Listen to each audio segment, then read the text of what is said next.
Hello everybody, welcome to Learning Launch, and today I am starting a new subject for the BTech first year student, that is Environment and Ecology. In this video, we will try to cover the topics according to the AKTU syllabus. We will cover all the units in this series. Let's start with the first unit. In the first unit, what are the topics that we are going to cover is definition of the environment, types of environment, components, segments, scope and importance, need for public awareness. In the second part, the topic is ecosystem, and in ecosystem, the subtopics are definition, types of ecosystem, structure, food chain, food web, ecological pyramid, balance ecosystem, and effects of human activities such as food, shelter, housing, agriculture, etc. etc. ये सारे topics हम इस video में cover करेंगे and in सभी topics को एक एक करके देखते हैं. Let's start.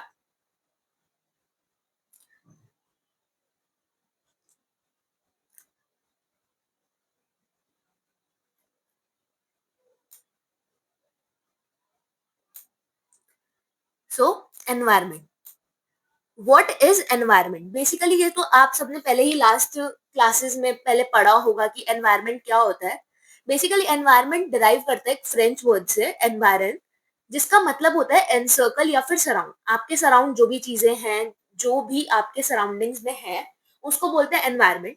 जैसे कि हम एनवायरमेंट को डिफाइन कर सकते हैं कैसे, the social, cultural and physical conditions जो हमारे आसपास हैं, जिससे हमें इफेक्ट करता है, हमारा सर्वाइवल इफेक्ट करता है, इन्फ्लुएंस होता है, हमारी ग्रोथ, पीपल का डेवलपमेंट. और एनिमल्स, प्लांट्स, हमारे सराउंडिंग्स में जितने भी एनिमल्स एंड प्लांट्स हैं, वो भी हमारे सराउंडिंग का एक पार्ट है.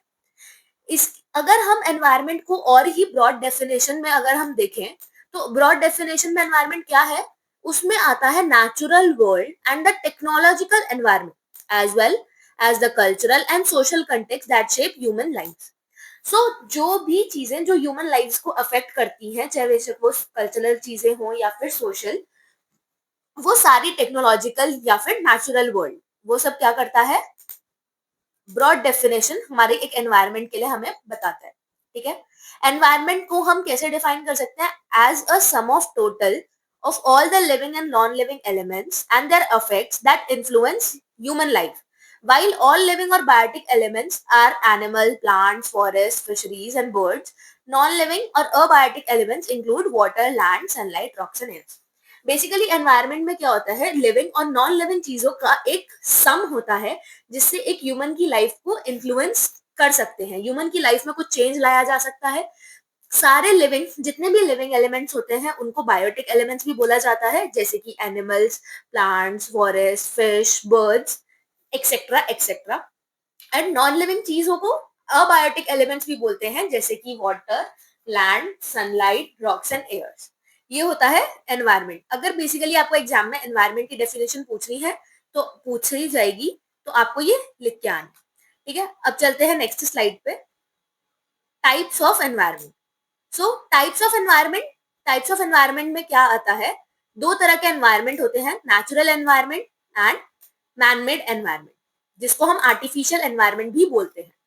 नेचुरल एनवायरनमेंट में, नेचुरल एनवायरनमेंट का मतलब क्या होता है? ऐसा एनवायरनमेंट जो कि खुद नेचुरल ही एग्जिस्ट करता है या फिर नेचर ने उसको खुद बनाया है. जैसे कि एग्जाम्पल के लिए अगर मैं लूँ तो क्या, फॉरेस्ट, सी, माउंटेन्स, या फिर और भी कुछ, बहुत कुछ हो सकता है, राइट. और मैं अगर बात करूं आर्टिफिशियल या फिर मैनमेड एनवायरनमेंट की, तो उसमें क्या क्या इंक्लूड आएगा, उसका मतलब क्या है?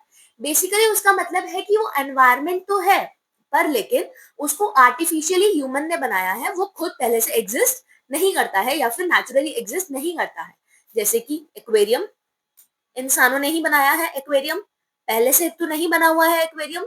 जू, जू एक ऐसा आर्टिफिशियल एनवायरनमेंट क्रिएट कर दिया गया एनिमल्स के लिए कि वो लगे कि उनके लिए नेचर ही है, बट लेकिन उसको क्या है, आर्टिफिशियली क्रिएट किया गया है, जहां पे एनिमल्स रह सकते हैं. बेसिकली एनिमल्स कहाँ रहते हैं? फॉरेस्ट में. अब फॉरेस्ट जैसा ही एक एनवायरनमेंट क्रिएट कर दिया गया जू, जहाँ पे एनिमल्स रह सकते हैं. तो ये वाला क्या हो गया, zoo is your artificial environment and forest is your natural environment. Centuries, same. समझ आया? और भी बहुत एग्जांपल्स हो सकते हैं। Let's move to the next slide. Components of environment. Basically components of environment में क्या क्या आता है? अगर आप देखें कंपोनेंट्स ऑफ एनवायरनमेंट में, तो आपके 4 कंपोनेंट्स आते हैं। हाइड्रोस्फेयर,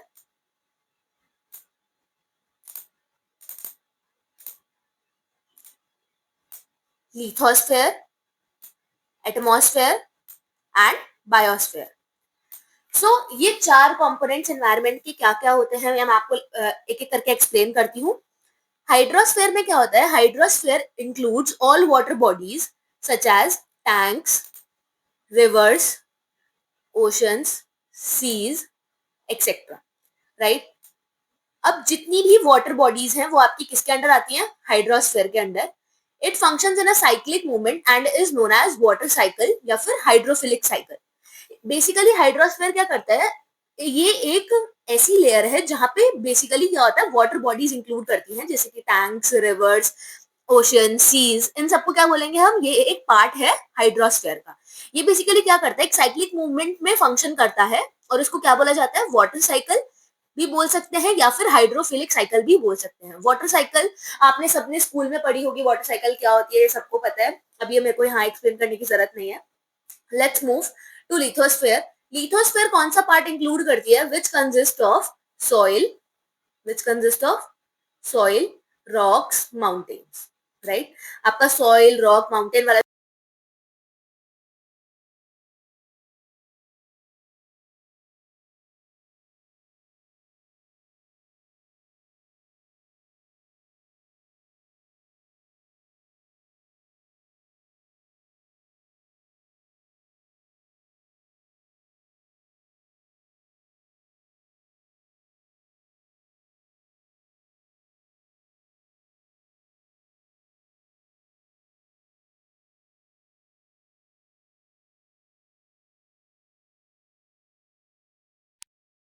उन अल्ट्रावायलेट रेडिएशंस जो वो क्या होती है, हमारे लिए हार्मफुल होती है, तो उन्हीं हार्मफुल रेडिएशन से हमें बचाने के लिए क्या होता है?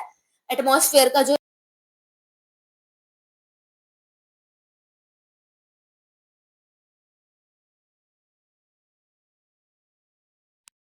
atmosphere, it is also known as life layer, and it refers to all organism on earth surface and their interaction with water, air and land. It consists of the microorganism ranging from the tiniest microscopic organism to the largest whale in the sea. Biosphere क्या होती है? Biosphere को life layer भी बोला जाता है, और basically इसमें वो ऑर्गेनिज्म आते हैं अर्थ सरफेस के सारे ऑर्गेनिज्म, और या फिर उनका इंटरेक्शन वाटर, एयर और लैंड के साथ क्या है। इसमें माइक्रो ऑर्गेनिज्म भी आते हैं, और वो कहां से लेकर टाइनीएस्ट माइक्रो ऑर्गेनिज्म भी इसमें आएगा, और सबसे लार्जेस्ट भी आएगा। Let's say whale. Whale is the largest micro organism in the sea. तो लार्जेस्ट माइक्रो ऑर्गेनिज्म से लेकर टिनियस्ट माइक्रो ऑर्गेनिज्म तक सारे ऑर्गेनिज्म इस लेयर में कंसिस्ट करते हैं। इसको लाइफ लेयर भी बोला जाता है। अब चलते हैं नेक्स्ट टॉपिक पे, segments of environment. Segments of environment, segments of environment में क्या होता है? आपकी ये लेयर्स अवेलेबल होती हैं। सबसे पहले आती है अर्थ सरफेस, राइट? जहां सरफेस जो आप देख रहे हो दैट इज अर्थ सरफेस। उससे वो कहाँ पे है? ग्राउंड पे, राइट? ग्राउंड लेवल पे है क्या? Earth surface, right? Ground level पे है आपका अर्थ सरफेस। देन नेक्स्ट आता है आपका ट्रोपोस्फेयर। ट्रोपोस्फेयर,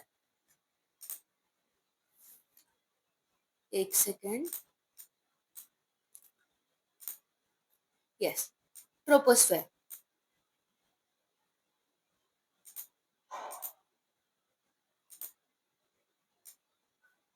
ट्रोपोस्फेयर क्या है? आपका ग्राउंड सरफेस से 11 किलोमीटर ऊपर, 11 किलोमीटर ऊपर आती है आपकी ट्रोपोस्फेयर लेयर, जहां पे अर्थ सरफेस खत्म होती है। यहाँ पे कौन कौन से कितने टेम्परेचर रेंज करता है? 14 डिग्री सेल्सियस से -56 डिग्री सेल्सियस तक का जो आपका टेम्परेचर है वो ट्रोपोस्फेयर में होता है, right? Then above 50 kilometre your layer stratosphere comes, जहां पे टेम्परेचर आपका क्या इंक्लूड करेगा? -50 डिग्री सेल्सियस से -2 डिग्री सेल्सियस तक। देन अबव 85 किलोमीटर्स आपकी नेक्स्ट लेयर आती है मीजोस्फेयर, मीजोस्फेयर में जहां पे आपका टेम्परेचर रेंज करता है -2 डिग्री सेल्सियस से -92 डिग्री सेल्सियस तक। देन आपका आता है above 500 kilometre, your layer is thermosphere और इनोस्फेयर। 500 किलोमीटर के अंदर अंदर ये आपकी लेयर्स आती हैं, थर्मोस्फेयर या फिर हम उसको इनोस्फेयर भी बोलते हैं, और जिसका टेम्परेचर रेंज करता है -92 डिग्री सेल्सियस से 1200 डिग्री सेल्सियस तक। Then above 500 kilometre, above 500 kilometre आपकी लेयर्स आती है एक्सोस्फेयर और एंथ्रोस्फेयर, जिसका टेम्परेचर रेंज करता है up to 1200 degree Celsius. 1200 degree Celsius तक का उसका एनवायरमेंट का, वहां की लेयर का क्या हो सकता है, टेम्परेचर। ये थे आपके सेगमेंट्स ऑफ एनवायरमेंट। अगर क्वेश्चन पेपर में पूछा जाता है कि segments, what are the segments of environment, तो आपको ये वाला फ्लो चार्ट जरूर बना के आना है कि कितना कितना डिस्टेंस है, उसके बाद कितना कितना टेम्परेचर रेंज करता है, एंड आपकी क्या क्या लेयर्स है। Okay, let's move to next. अब इन्हीं लेयर्स को आपको एक्सप्लेन किया गया है कि ये लेयर्स क्या हैं। Let's read about troposphere, right. Troposphere, troposphere कौन सी लेयर थी, जो अर्थ सरफेस से ऊपर वाली लेयर थी, उसको बोलते हैं troposphere. In troposphere the distance travel from 0 to 11 kilometre with temperature ranges from 14 degree Celsius to -56 degree Celsius, and hence the lapse rate will be positive. lapse rate क्या होता है आपका, पॉजिटिव। ये आपको याद रखना है कि लैप्स रेट होता है पॉजिटिव। गैसेस ट्रोपोस्फेयर में कौन कौन सी गैसेस अवेलेबल होती हैं, O2, CO2, N2 and H2। और भी गैसेस अवेलेबल हो सकती हैं, बट मेनली जो गैसेस के नेम आपको याद रखने हैं वो है O2, CO2, N2 और H2। O2 is for your oxygen, CO2 is your carbon dioxide, N2 is your nitrogen gas, and H2 is your hydrogen gas. Next, the layer which comes is your stratosphere, right? Stratosphere में क्या आता है? In stratosphere, the height or distance travels from 11 kilometer, right? 11 kilometer to 50 kilometer, and the temperature ranges from -56 degree Celsius to 2 degree Celsius. Hence, आपका lapse rate क्या होगा, negative, क्योंकि इसमें negative से नेगेटिव ही रेंज कर रहा है टेम्परेचर, इसलिए आपका लैप्स रेट क्या है, negative. This transition from positive to negative lapse rate is known as temperature inversion. Last आपने लेयर में देखा था, आपका क्या था, लैप्स रेट पॉजिटिव। इस लेयर में आपका लैप्स रेट क्या हो गया, नेगेटिव। तो इस चेंज को क्या बोला जाता है, पॉजिटिव से नेगेटिव लैप्स रेट में कन्वर्जन को बोला जाता है टेम्परेचर इन्वर्जन। इस लेयर में कौन कौन सी गैसेस अवेलेबल होती हैं, carbon monoxide, carbon dioxide, oxygen and nitrogen, right. Let's move to the next layer which is mesosphere. Mesosphere कौन सी लेयर है, in this region the height travels from 50 to 85 kilometre and with temperature ranges from -2 degree Celsius to 92 degree Celsius. इसमें temperature क्या होता है, -2 degree Celsius से -92 degree Celsius आता है, and hence the lapse rate will be positive. Gases कौन कौन सी available होंगी इसमें, O2 plus and NO plus, right. Next layer आपकी आती है थर्मोस्फेयर। थर्मोस्फेयर कौन सी लेयर है, जो मीजोस्फेयर से ऊपर एग्जिस्ट करती है। In thermosphere, height travels from 85 to 500 kilometer and with temperature ranges from -92 degree Celsius to 1200 degree Celsius. इसमें आपकी हाइट होती है 85 किलोमीटर से 500 किलोमीटर तक, और उसमें टेम्परेचर आपका कहां से कहां तक रेंज करेगा, -92 डिग्री सेल्सियस से 1200 डिग्री सेल्सियस तक। एंड आपका लैप्स रेट भी क्या होगा, विल बी नेगेटिव। अगेन क्या हुआ, लास्ट लेयर में आपका लैप्स रेट पॉजिटिव था, नेक्स्ट लेयर में क्या हो गया, आपका लैप्स रेट नेगेटिव। तो इस कन्वर्जन को क्या बोलेंगे, पॉजिटिव से नेगेटिव लैप्स रेट के कन्वर्जन को, ट्रांजिशन को क्या बोला जाता है, टेम्परेचर इन्वर्जन, राइट। इस लेयर में कौन कौन सी गैसेस अवेलेबल होंगी, oxygen, nitrogen oxide, right. Next layer is your anthrosphere, जिसमें आपका क्या था, जिसमें आपका डिस्टेंस था अबव 500 किलोमीटर, राइट। हमने लास्ट ऊपर वाली स्लाइड में देखा था क्या था, anthrosphere is your last layer, जिसमें अबव 500 किलोमीटर आपका एग्जिस्ट कर रहा था। इसका टेम्परेचर रेंज क्या होता है, up to 1200 degree Celsius, right. It is the fifth sphere where lithosphere, hydrosphere, biosphere, atmosphere all along takes place at the same time. जहां पे ये फिफ्थ स्फीयर इसको बोला जाता है, जहां पे लिथोस्फीयर भी है, हाइड्रोस्फीयर भी है, बायोस्फीयर भी और एटमॉस्फेयर भी सब क्या करते हैं, एक ही सेम टाइम पे सारे एक साथ होते हैं। It consist of all the things human can construct और यूज। एंथ्रोस्फेयर में सारी लेयर्स आती हैं, जो कि सारी चीजें ऐसी आती हैं जो कि ह्यूमन बना सकता है और फिर उनको यूज भी कर सकता है। ह्यूमन कैन कंस्ट्रक्ट और use, right. Let's proceed to next. Scope of environmental studies, right. अब हमें पढ़ना है कि हमारी एनवायरमेंटल स्टडीज जो हम पढ़ रहे हैं उसका बेसिकली स्कोप क्या है, राइट।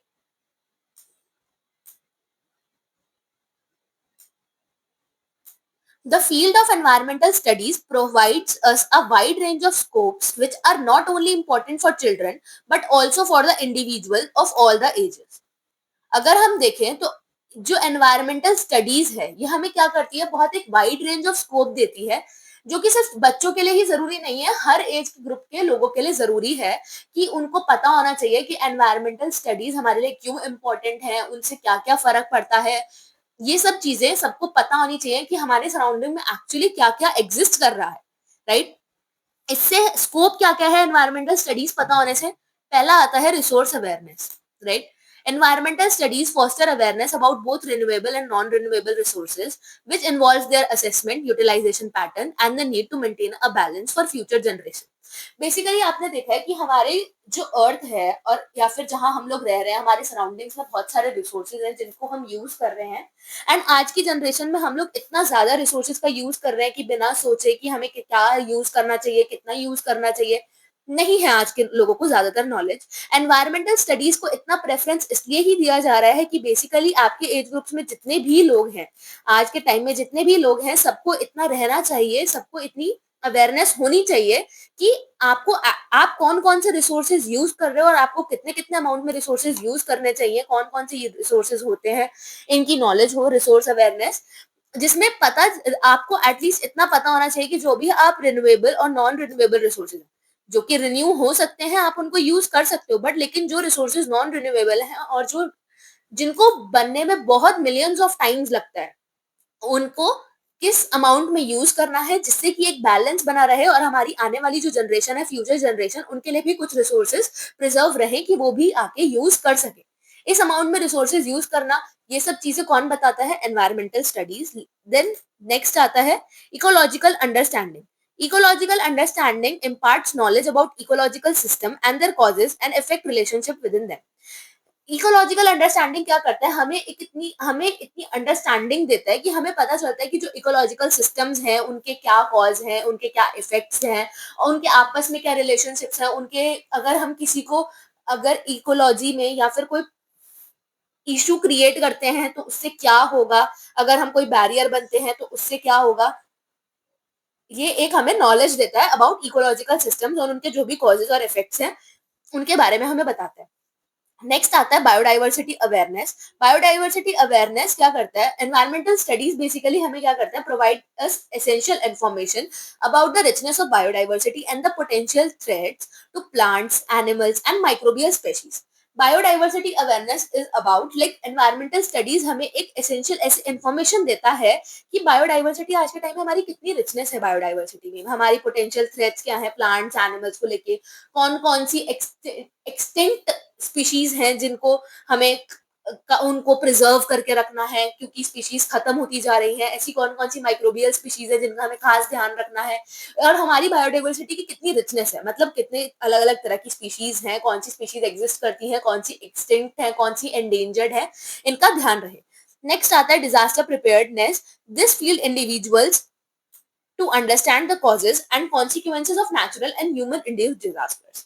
अब क्या होता है, आज के टाइम में डिजास्टर्स भी काफी सारे होते हैं, जैसे कि आप ले सकते हो एवलांशे, फ्लड, सुनामी और अलग थंडर, लाइटनिंग, अलग अलग तरह के डिजास्टर्स होते हैं। तो disaster preparedness is about environmental studies हमें एक नॉलेज देता है कि हमें अगर कोई डिजास्टर होता है तो हमें उसके लिए कैसे प्रिपेयर रहना है, हमें उसके कॉजेज बताता है, उसके कॉन्सिक्वेंसेस बताता है कि अगर ये ऐसा होता है, ऐसा कोई भी डिजास्टर होता है तो उसके क्या क्या कॉन्सिक्वेंसेस होंगे, नेचुरली उसके क्या क्या कॉन्सिक्वेंसेस होंगे, सराउंडिंग्स को लेके ह्यूमन को वो कैसे अफेक्ट करेगा, ये सारी चीजें हमें डिजास्टर प्रिपेयर्डनेस में आती हैं इस टॉपिक के अंदर। और एनवायरमेंटल स्टडीज हमें इसकी एक ग्रेट वास्ट नॉलेज देता है। Let's go to the next is environmental literacy. Environmental literacy, it enables individuals to become environmentally literate citizens by providing knowledge of environmental laws, rights, rules, and regulations. And this knowledge empowers them to make informed judgments and decisions for protection and improvement of Earth. Environmental literacy is about, like, literacy is पढ़े लिखे, right? Environmental literacy क्या कहते हैं कि आपको environment के बारे में आपने पढ़ा होना चाहिए। ये क्या करता है, हर एक इंडिविजुअल को एनवायरमेंटली लिटरेट सिटीजन बनाता है। बेसिकली एनवायरमेंटल स्टडीज अगर आप पढ़ते हो तो आप एक एनवायरमेंटल लिटरेट सिटीजन बनते हो, जिसके पास आपके पास क्या होती है, एक भरपूर नॉलेज होती है कि आपके लॉस, एनवायरमेंटल लॉस क्या है, कि आपको एनवायरमेंट को किस किस चीजों से नुकसान हो रहा है, एनवायरमेंटल राइट्स क्या हैं, कौन कौन से राइट है एनवायरमेंटल को लेके जो कि हमें वायलेट नहीं करने हैं, जो कि जिनका हमें खास ध्यान रखना है, कौन कौन से रूल्स रेगुलेशंस हैं। और इस नॉलेज से क्या होता है कि हमें एक इन्फॉर्म, मतलब हम लोग एक ऐसी एम्पावरमेंट आती है कि हमें आगे कोई भी गलत चीज करने से या वायलेट करने से, कोई भी एनवायरमेंटल लॉ, ध्यान रहता है कि हमें ये नहीं करना है। और हम अच्छे एक अच्छे मैनर में डिसीजन ले सकते हैं। किस लिए? For protection and improvement of earth, कि हम अर्थ को कैसे प्रोटेक्ट कर सके, कैसे उसकी सराउंडिंग्स को इम्प्रूव कर सकें, और जिससे कि उसकी कंडीशन और नहीं बिगड़े। नेक्स्ट आता है social issues. Environmental studies give knowledge on societal problems like overpopulation, public health, and hygiene, and it also emphasizes the role of arts, citizens, and ecology in addressing these challenges. EVS क्या करता है, basically environmental studies क्या करता है, हमें knowledge देता है societal problems पे भी, लाइक सोसाइटी की क्या प्रॉब्लम्स है, जैसे कि जिससे एनवायरमेंट को नुकसान हो सकता है, जैसे कि ओवर पॉपुलेशन, ज्यादा पॉपुलेशन होने की वजह से, पब्लिक हेल्थ, हाइजीन, इन सब चीजों से क्या हो सकता है, ये छोटी छोटी सोसाइटल प्रॉब्लम्स है। लाइक ओवर पॉपुलेशन होगा तो रहने के लिए ज्यादा जगह चाहिए, ज्यादा जगह चाहिए तो फॉरेस्ट को काट के जो लैंड है उसको यूज किया जाएगा, राइट? हेल्थ, सबकी हेल्थ को लेके सोशल इश्यूज होने चाहिए कि अगर प्लांट्स कम होंगे तो सबको हेल्थ इश्यूज होंगे। हाइजीन होने चाहिए, हाइजीन अगर नहीं होगी तो एनवायरमेंट में ही एक इशू क्रिएट होगा। और इससे क्या होता है, इसमें ये सब में रोल एक प्ले करता है, लाइक आर्ट्स हो, साइंस हो, इकोलॉजी हो, इन सब में ये चैलेंजेस आते हैं और ये सबको ही फेस करने होते हैं। नेक्स्ट आता है eco friendly technology. This field identifies and promotes the development of appropriate eco friendly skills to address various environmental issues. अब बेसिकली हमने देखा है कि क्या होता है, बहुत सारे एनवायरमेंटल इश्यूज होते हैं, तो आज के टाइम में क्या हुआ है, ये field just because of environmental issues, this eco friendly technology has been introduced, जिससे क्या होता है कि एनवायरमेंटल इश्यूज को रिजॉल्व करने के लिए हमने इको फ्रेंडली ऐसी टेक्नोलॉजीज को लेके आया है, जिसकी वजह से एनवायरमेंट को कम नुकसान पहुंचे और जो हम करना चाहते हैं वो भी हो जाए। जैसे कि इससे क्या होता है, इको फ्रेंडली फॉर लेट से, आपने सबने देखा होगा कि गणेश विसर्जन, राइट? गणपति बप्पा जब आते हैं तो जो उनकी मूर्तियां आती हैं, इट्स लाइक कि उनको पानी में विसर्जित किया जाता है। तो उसमें क्या होता है, वो बहुत ही लार्ज अमाउंट में जब किया जाता है तो वो एक इको फ्रेंडली, मतलब इको फ्रेंडली नहीं है, बहुत ज्यादा एनवायरनमेंट को नुकसान पहुंचता है, वाटर बॉडीज को नुकसान होता है कि इतनी सारी मूर्तियां जो है वो ऐसे ही बहा दी जाती है, डिस्पोज ऑफ कर दी जाती है पानी में। तो वो भी एक एनवायरमेंटल इशू है। बट टू रिजॉल्व दिस, क्या हुआ, अब इको फ्रेंडली मूर्तियां आने लगी हैं, जो कि क्या होती है, मिट्टी की बनी होती है। अगर आप उसको पानी में विसर्जित कर दो तो क्या होता है, वो मिट्टी बन के पानी में घुल जाती है। तो ये क्या हुआ, एक हमने इको फ्रेंडली तरीका निकाला कि जिससे एनवायरनमेंट को भी दिक्कत ना हो और किसी के रिचुअल्स को, किसी के कल्चरल चीजों को भी दिक्कत ना हो। नेक्स्ट आता है आपका practical applications. Practical applications is environmental studies bridge the gap between theoretical knowledge and practical application by demonstrating the multiple uses and benefits of a well managed environment। ये प्रैक्टिकल एप्लीकेशंस हैं कि जो भी आपने सीखा है उनको प्रैक्टिकली इम्प्लाई करो और उनको देखो, यही आपको एनवायरमेंटल स्टडीज बताती है। Let's move to next topic, importance of environmental studies. Environmental studies हम पढ़ रहे हैं, इतनी देर से कर रहे हैं एनवायरमेंटल स्टडीज, एनवायरमेंटल स्टडीज। अब इसकी इंपॉर्टेंस क्या है भाई, एनवायरमेंटल स्टडीज हम पढ़ ही क्यों रहे हैं? Environmental studies enlighten us about the importance of protection,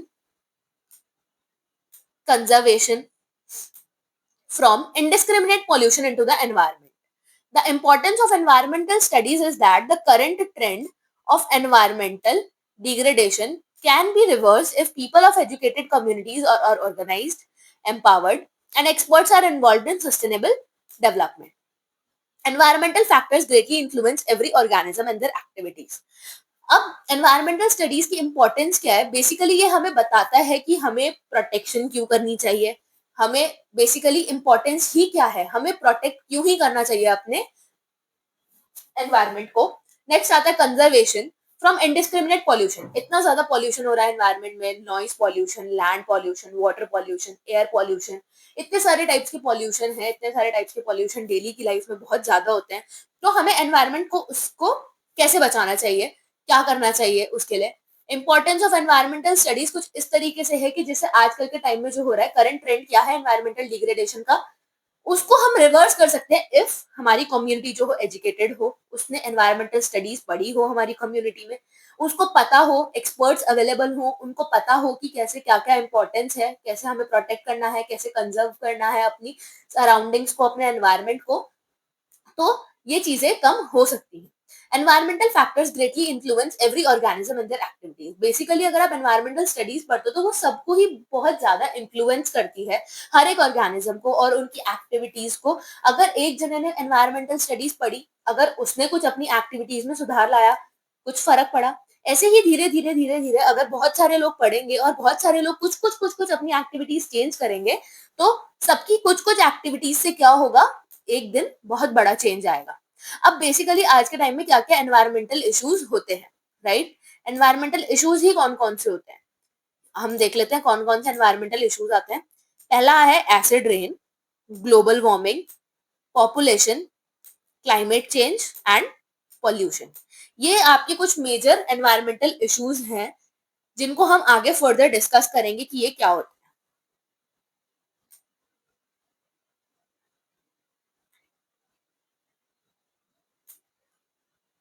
next topic is your about need for public awareness. अब हम कह रहे हैं कि एनवायरमेंटल स्टडीज पढ़ो, सब ज्यादा सबको लिटरेट बनाना है, एनवायरमेंटल लिटरेसी होनी चाहिए, पर लेकिन इसकी जरूरत ही क्या है, पब्लिक अवेयर क्यों होनी चाहिए, इसकी बेसिकली जरूरत ही क्या है। पहली आती है growing population. What are the needs, हम इसमें डिस्कस करेंगे। सबसे पहली आती है growing population. A population of over thousands of millions is growing at 2.11% every year. Over 17 million people are added each year. It puts considerable pressure on its natural resources and reduces the gains of development. Hence, the greatest challenge before us is to limit the population growth. Although population control does automatically lead to development, yet the development leads to a decrease in population growth rates. Growing population, अब जैसे जैसे population बढ़ती जा रही है, thousands of millions of population है, हर year 2.11% से बढ़ रही है पॉपुलेशन। हम ओवर अगर मैं बताऊं तो ओवर 16 टू 17 मिलियन पीपल हर साल ऐड होते हैं, क्योंकि ग्रोथ रेट ज्यादा है, पॉपुलेशन ज्यादा बढ़ती जा रही है। अब इससे क्या हो रहा है कि नेचुरल रिसोर्सेज पे जो है बहुत ज्यादा प्रेशर आ रहा है, क्योंकि जितनी ज्यादा पॉपुलेशन होगी उन सबकी नीड सेटिस्फाई करने के लिए उतने ज्यादा रिसोर्सेज चाहिए। जो रिसोर्सेज रिन्यूएबल हैं वो रिसोर्सेज इजीली रिन्यू हो जाते हैं, बट लेकिन जो नॉन रिन्यूएबल रिसोर्सेज होते हैं, it takes millions of years to replenish और रिन्यू, राइट?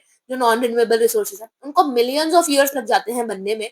बट लेकिन अगर if every year millions of peoples newly add होंगे, तो उनकी कंडीशंस को, उनकी नीड्स को सेटिस्फाई करने के लिए हमें बहुत सारे रिसोर्सेज की जरूरत है, जिसकी वजह से क्या हो रहा है, हमारे नेचुरल रिसोर्सेज पे बहुत ज्यादा प्रेशर हो रहा है। इससे क्या हो रहा है, हमारा जो डेवलपमेंट है वो कम हो रहा है, क्योंकि हम डेवलप ज्यादा नहीं कर पाएंगे, क्योंकि ज्यादातर रिसोर्सेज तो मोस्टली पॉपुलेशन की नीड्स को ही सेटिस्फाई करने में निकल जाते हैं।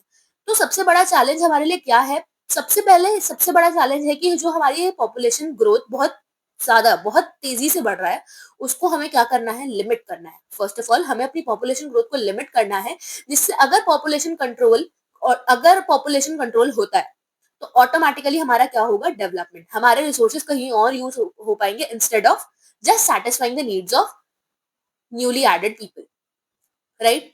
Next is your poverty. India has often been described a rich land with poor people. The poverty and environmental degradation are mixed with one another. The vast majority of our people are directly dependent on the nature resources of the country for their basic needs of food, fuel, shelter, and fodder. About 40% of our people are still below the poverty line. अब poverty, India को हम अगर देखें एक तरीके से तो हम इंडिया को डिस्क्राइब कर सकते हैं कि yes India is a rich land. अब लैंड के टर्म्स में लाइक इंडिया के पास लाइक इंडिया की धरती में जमीन में बहुत सारे रिसोर्सेज हैं, बहुत सारे रिसोर्सेज अवेलेबल हैं जिनसे कहीं लोगों की नीड्स को सेटिस्फाई किया जा सकता है।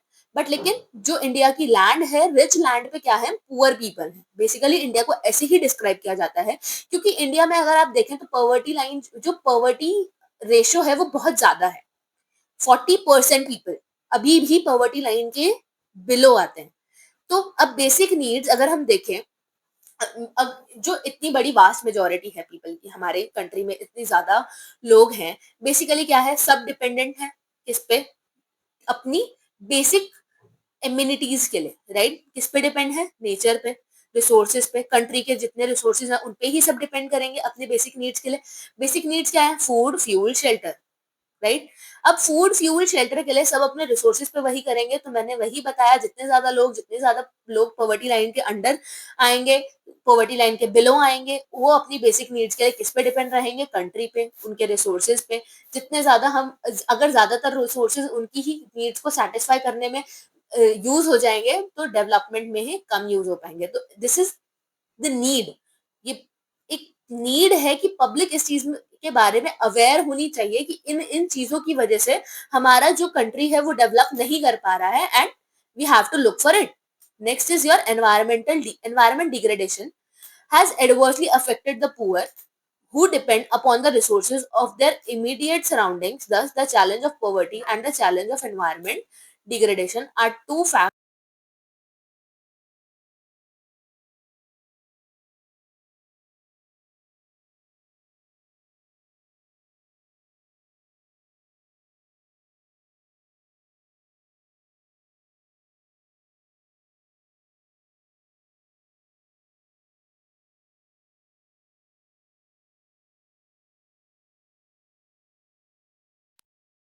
हैं उन पे सब पे डिपेंड किया जा रहा है, जितने हमारे सराउंडिंग्स है उन पे डिपेंड करा जा रहा है। तो पॉवर्टी जो है एक बहुत बड़ा चैलेंज है एनवायरमेंटल डिग्रेडेशन को लेकर, बहुत बड़ा चैलेंज है पॉवर्टी और एक आपका growing population. Next is your agricultural growth.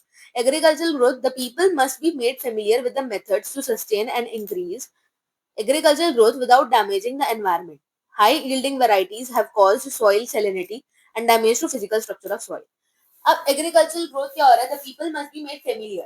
People को, लोग जो है उनको उस चीज से फेमिलियर रखना होता है कि कौन कौन से मेथड्स हैं जिनसे क्या हो रहा है, एग्रीकल्चर ग्रोथ को बढ़ाया जा सकता है, बट लेकिन विदाउट डैमेजिंग द एनवायरमेंट। बिना आप एनवायरमेंट को डैमेज करे ऐसे ऐसे कौन से तरीके हैं जिनसे एग्रीकल्चरल ग्रोथ को बढ़ाया जा सकता है। हाई यील्डिंग जो वेराइटीज हैं, जो भी हाई यील्डिंग वेराइटीज होती है जैसे पेस्टिसाइड्स, फर्टिलाइजर्स, अगर आप ये ऊपर से यूज कर रहे हो, हाई यील्डिंग तरीकों को यूज कर रहे हो, उससे क्या हो रहा है, सॉइल में सेलेनिटी बढ़ रही है, डैमेज हो रहा है। बेसिकली जो हमारा फिजिकल स्ट्रक्चर है सॉइल का वही डैमेज हो रहा है, सॉइल की फर्टिलिटी डैमेज हो रही है, उससे प्लांट्स, क्रॉप्स, एग्रीकल्चर ग्रोथ नहीं हो पा रही है। So it is not good for soil और for everyone, because agricultural growth is very important. अगर एग्रीकल्चरल ग्रोथ नहीं होगी तो हम लोग खाएंगे क्या? We all are depend on agricultural growth for food, right. For food we need, but if we will use high yielding varieties or pesticides, fertilizers, what they will do at the end, they will all lose the structure, they will all damage the physical structure of soil, and then after some time soil will not be able to give you good agricultural growth. It will not do any more agricultural growth. Next is your need to increase groundwater. It is an it is essential for of rationalizing the use of groundwater. Factors like community waste, industrial effluents, chemical fertilizers, and pesticides have polluted our surface water and affected quality of the groundwater. It is essential to restore the water quality of our rivers and other water bodies. Suitable strategies for conservation of water, provision of safe drinking water, and keeping water bodies clean should be developed. अब हमें क्या जरूरत है ground water को increase करने की? क्या जरूरत है? ये बहुत ज़्यादा ज़रूरी है कि हम जो ग्राउंड वाटर का यूज़ है वो बहुत ज़्यादा कम कर दें, क्योंकि जैसे भी अब जैसे मान सकते हैं जो फैक्ट्री का वेस्ट होता है, राइट?